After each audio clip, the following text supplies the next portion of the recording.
Ғалымдар 5 маймылды бір торға қамап қояды. Тордың ортасында баспалдақтырды. Ал ең үстінде бір шоқ банан ілуледі. Әр жолы маймылдардың бірі баспалдаққа көтерілмек болғанда, олардың барлығы суық су шашатын. Бірнеше рет қайталанғаннан кейін маймылдар бір сабақ тоқты. Баспалдаққа жақындамау керек деген. Кейін ғалымдар маймылдардың бірін алыстырып жібереді. Содан жаңадан келген маймыл бұл ережені білмей бірден банандарға ұмтылды. Бірақ ол көтеріліп үлгермей жатып, қалғандары оны бір күні Альберт Эйнштейн сабақ өткізіп жатты. Ол тақтаға шығып 9-ды 1-ге көбейтсе 9, 9-ды 2-ге көбейтсе 18 деп жазды да, ең соңында 9-ды 10-ға көбейтсе 91 деп аяқтады. Класстағы барлық бала күліп жіберді. Өйткені Эйнштейн қате жіберген еді. Аружан оны түзеп 9-ды 10-ға көбейтудің дұрыс жауабы 90, 91 емес деді. Оқушылар оны мазақтап күле бастады. Матео: "Міне, бәрі айтып жүрген данышпан осы ма?" Бека арғы жақтан: "Ересек адам осындай қарапайым есепті шеше алмай ма?" Аружан: "Жақын арада ақы заман болады" деп Нұх пайғамбардай көпшек салып жатқан адам туралы кім естіді? Оның есімі Матео еді. Оның айналасындағылардың бәрі жындыға балап жатқанда 8 алып кеме көпшек салып жатыр. Ал егер ол шынымен дұрыс айтса ше, ол Інжілдегі Нұх пайғамбарды ескерткен дәл сол дауыс өзіне де үн қатып, екінші топан су болады деп айтады. Яғни 2025 жылдың 25 желтоқсанына дейін 8 жаңа көкшек дайындауды бұйырғанын ант етеді. Ол аптап ыстықтың астында тоқтаусыз ағаш қағып балғасын соғынғанды жақтырмайтын қыз туралы кім естіді?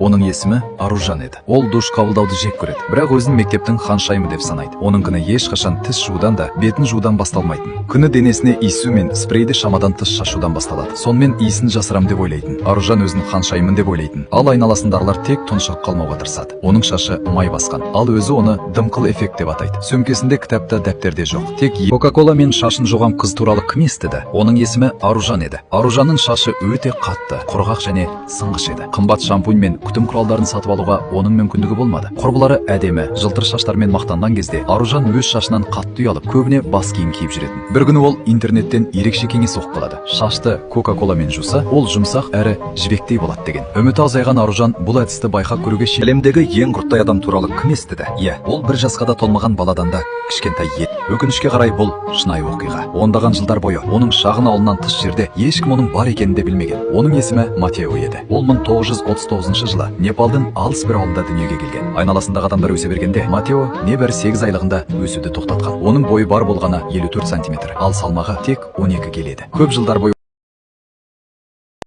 Тынышталыңдар, тоқтат, өшір музыкаңды.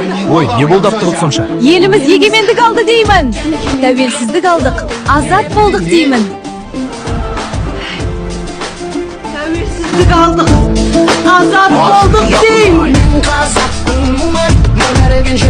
Алға Қазақстан, жаса Қазақстан, жасай бер қазағым.